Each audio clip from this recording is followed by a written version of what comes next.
NCBA has a daily presence on Capitol Hill. And joining me now are a couple of people that lead that effort. Allison Cooke, Executive Director of Government Affairs, and Bacus, Director of International Trade and Market Access. Allison, you have great experience on Capitol Hill, and I'll be curious to know, what are your recommendations for making certain that we get off on a good foot with this new Congress and new administration? So one of the most important items is relationship building. As NCBA staff, we will need to get into those agencies, meet with those staffers, meet with their bosses, and make sure that we have good relationships.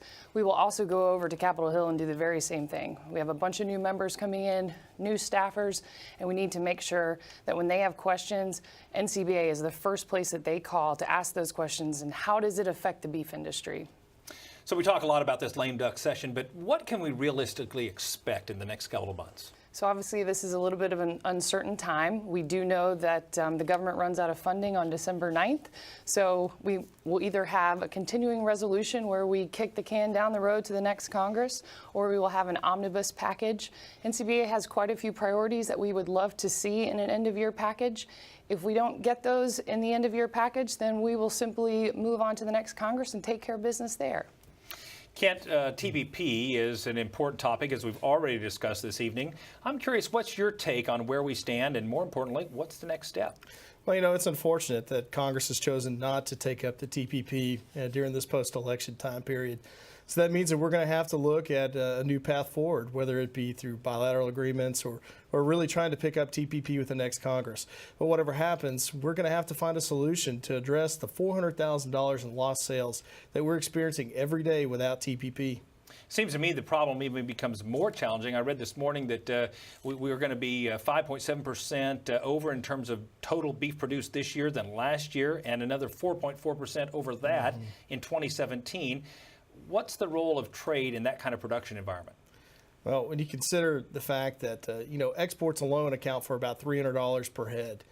And a lot of what we export are what American consumers don't want to purchase here. So we're going to have a lot of product that we need to move. The only way to do that is through exports. And the best thing we can do is to tear down those tariff and non-tariff barriers into foreign markets so that we can compete on a level playing field for consumers who want to buy those products. And what's your belief about the importance of imports? I hear that a lot wherever I go about the imports, particularly the Brazilian beef coming into the United States. What role do imports play in our U.S. beef industry?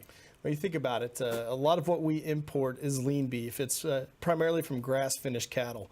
You know, we roughly finish about 95% of our cattle on grain. So the only way to find a product to mix with our trimmings is to import that lean beef. So that's really what a lot of those imports come is. It's cheaper beef, it's grass finished, so that we can meet all that ground beef demand. Because we take the same cuts that we would otherwise use for grinding purposes, we sell at higher value products, things like the flat iron steak. Sure. So it's very important that we have those imports to offset that production. Otherwise, we would lose that demand to other proteins like pork and chicken. Well, I hope you both have new shoes on your Christmas list, because you're going to need them as we move into this new year. Thank you for coming tonight. Thank you. Thank you.